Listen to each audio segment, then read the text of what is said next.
Good morning, नमस्कार। मैं हूं आपके साथ प्रियंका शर्मा। रिपब्लिक भारत में आप सभी का बहुत स्वागत है। सुबह के 10 बज चुके हैं। इस बुलेटिन में मेरे साथ सहयोगी गायत्री भी मौजूद है। बड़ी खबर के साथ बुलेटिन की शुरुआत करेंगे। दरअसल मोदी सरकार ने एक बड़ा तोहफा जनता को दिया है, उस जनता को जो सरकारी नौकरी कर रही है, और सीधे तौर पर यह कहा गया है यूनिफाइड पेंशन स्कीम को मंजूरी मिली है और 10,000 रुपए की पेंशन मिलेगी, जो कि 25 साल की नौकरी करने के बाद अगर रिटायर होते हैं तो। आखिर इस यूनिफाइड स्कीम में क्या कुछ और लाभ हो सकते हैं, वो इस रिपोर्ट में देखिए।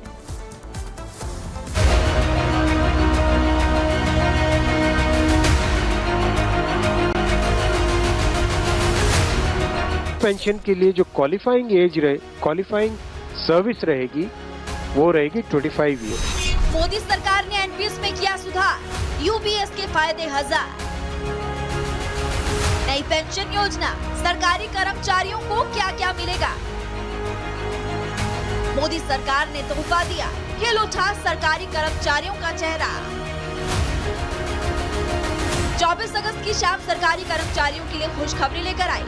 एनपीएस के विरोध और ओपीएस की बढ़ती मांग के बीच यूपीएस यानी यूनिफाइड पेंशन योजना को मोदी कैबिनेट ने मंजूरी दे दी है, जो कि 1 अप्रैल 2025 से लागू होगी। केंद्रीय कैबिनेट की बैठक में इसको लेकर आम सहमति बनी।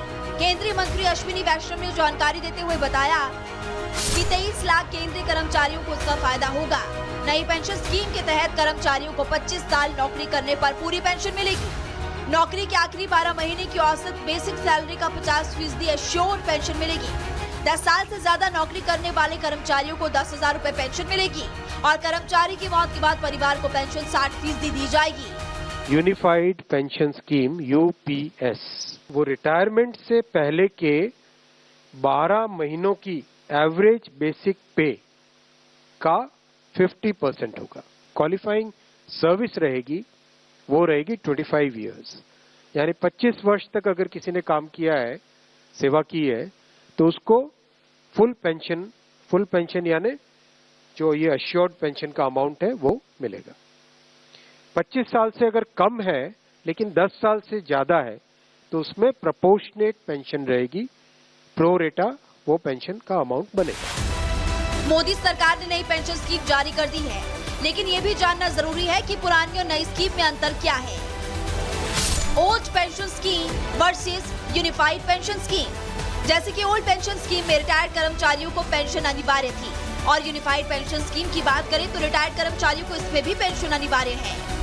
ओल्ड पेंशन स्कीम की बात करें तो रिटायरमेंट के समय मूल वेतन का 50% है और यूनिफाइड पेंशन स्कीम की बात करें तो नौकरी के आखिरी 12 महीने तक बेसिक सैलरी का 50% पेंशन है।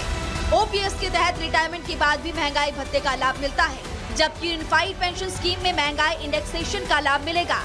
उधर 20 लाख रुपए तक की ग्रेच्युटी की रकम ओपीएस में होगी, जबकि यूनिफाइड पेंशन स्कीम की बात करें तो नई स्कीम में भी सारा पैसा सरकार ही देगी। यूपीएस में कर्मचारियों को कंट्रीब्यूट करने की जरूरत नहीं होगी।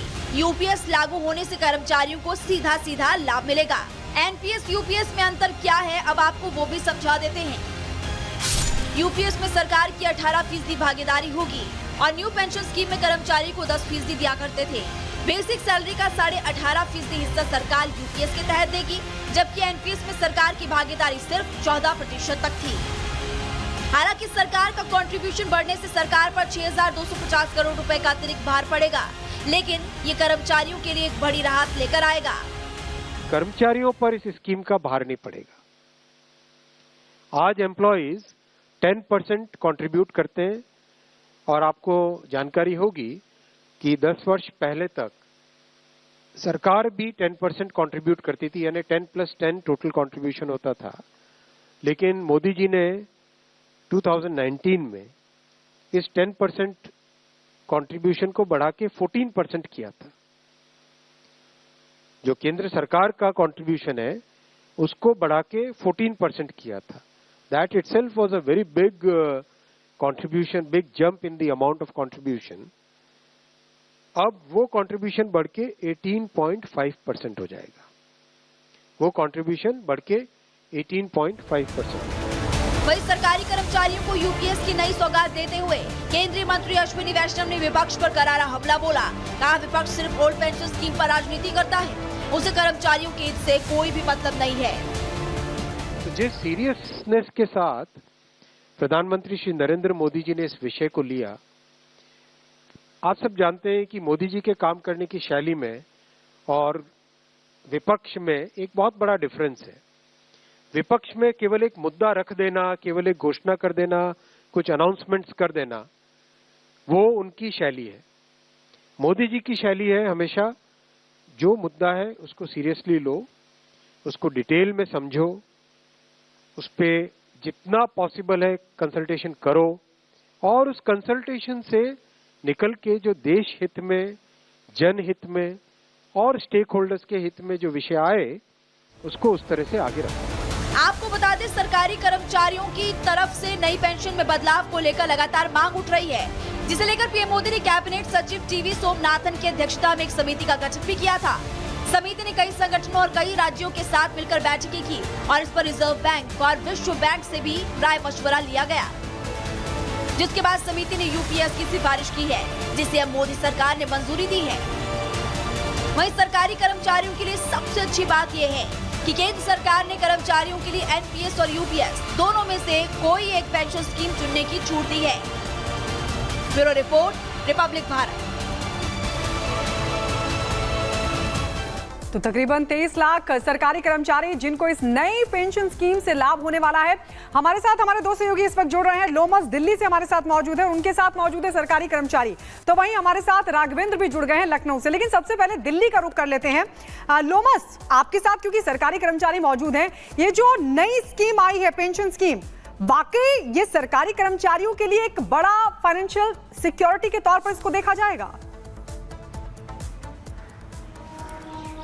बिल्कुल गायत्री, क्योंकि हर एक सरकारी कर्मचारी का सपना होता है जब वो बुजुर्ग हो जाए या वृद्धा में चले जाए तो उनको एक पेंशन मिले, और उसी पेंशन को लेकर के जो सरकारी कर्मचारी थे वो एक लड़ाई लड़ रहे थे और सरकार ने उनकी बात मानी और यूनिफाइड पेंशन स्कीम को लॉन्च किया। और हमारे साथ कुछ ऐसे कर्मचारी हैं जो लगातार ही इस पेंशन स्कीम को लेकर के एक लड़ाई लड़ रहे थे। उन्हीं से हम जानने की कोशिश करते हैं, क्योंकि उनकी लड़ाई जो थी वो पूरी तरीके से साकार हुई। सरकार ने भी ये बात मानी और सरकार ने ये यूनिफाइड पेंशन स्कीम को लॉन्च किया। किस तरीके से आप देखते हैं शिव जी, क्योंकि लंबी लड़ाई थी और लड़ाई को आपने एक मुकाम तक लेके गए, किस तरीके से देखते हैं? देखिए, ये 20 साल का संघर्ष है हम लोगों का।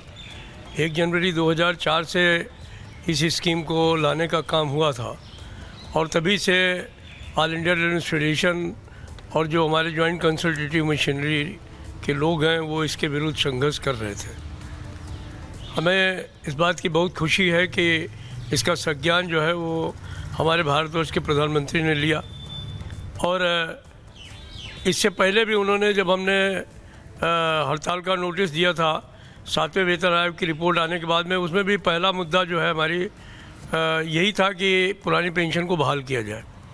उस समय सरकारी कॉर्पस में जो है बढ़ोतरी की गई थी। एक श्रीनिवासन कमेटी बैठाई गई थी। उस श्रीनिवासन कमेटी ने कहा था कि 12% जो है वो कर्मचारी का कटना चाहिए और 12% जो है वो सरकार देगी। लेकिन जब कैबिनेट में ये विषय लाया गया तो मुझे बहुत खुशी है कि प्रधानमंत्री नरेंद्र मोदी जी ने कहा कि नहीं,